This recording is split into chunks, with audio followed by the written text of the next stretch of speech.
Eeny, meeny, miny, mo.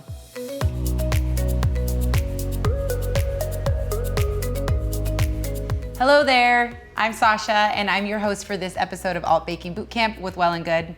I run, I train, I eat, and I love peanut butter. So today we're gonna make these really nostalgic peanut butter cookie sandwiches that remind me of something I used to eat when I was very little and equally as obsessed with peanut butter. The great thing about this recipe is that it is dairy-free and gluten-free. So if you have any intolerances, this is the recipe for you. And you really only need one bowl. You could use an electric mixer here and that would make life a little bit easier, but I'm gonna grab this whisk and just show you what these biceps are made out of.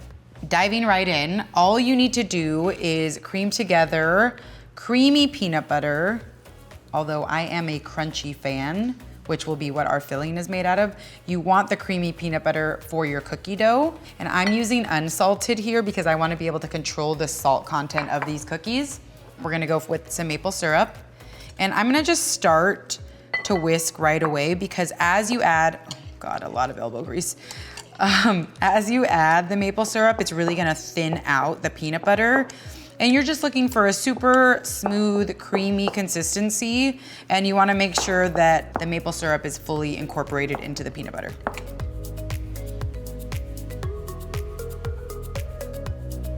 If you really put some elbow grease behind this, it shouldn't take you longer than about 1 to 2 minutes. And now we're going to add the flour, and I'm gonna do just a little bit at a time.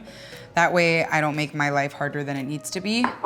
So, without getting flour everywhere, you kind of just wanna make a little well in the center and then start to incorporate it as I get flour everywhere.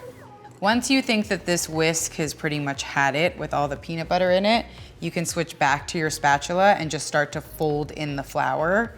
What's most important here is not necessarily the tool that you use to mix these things together, but that your peanut butter and your maple syrup are smooth and your flour is clump free.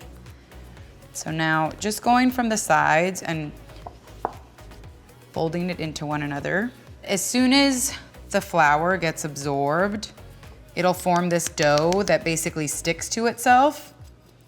And then I'm just gonna kind of press the dough into itself until all of the dry ingredients have been absorbed by the wet ingredients. You just really want the dough to come together and form this big ball, and then we can just put it right in the fridge. I'll be right back. So we've chilled out for about 30 minutes here, and I am just going to use a tablespoon here to scoop out about a 1-inch ball. You can round it with your hand. You don't wanna touch it too much, and really it just depends on how big you want these cookies. What's gonna happen here is you're actually gonna take 2 of these balls together and we're going to overlap them so that they form a peanut shape. And then very quickly, I'm gonna use the backside of a fork and I'm just gonna press down firmly, and I'll simultaneously score but also flatten out the cookie. And you'll have kind of like this figure 8 shape with these little peanut scores in them. It looks really cute.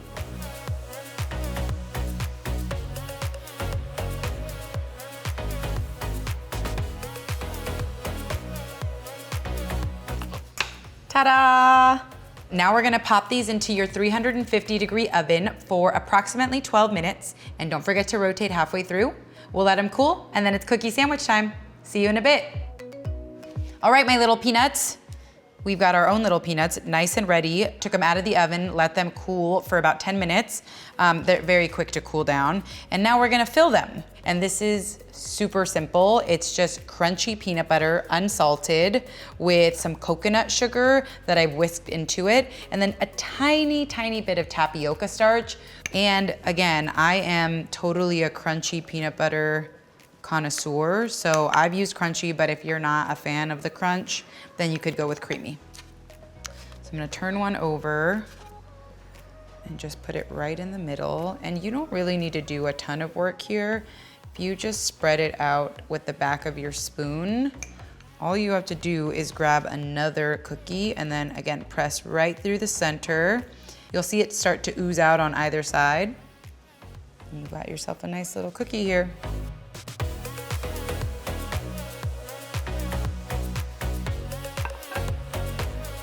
Okay, let's dig in. Oh, this is a hearty sandwich.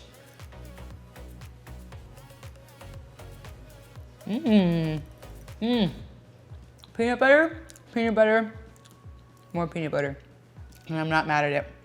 It's like the cookie itself is really crumbly and melts in your mouth. And the peanut butter filling is just so ooey gooey. It's really tasty. Oh my gosh. For more delicious recipes like this, subscribe to Well+Good, and I will catch you next time.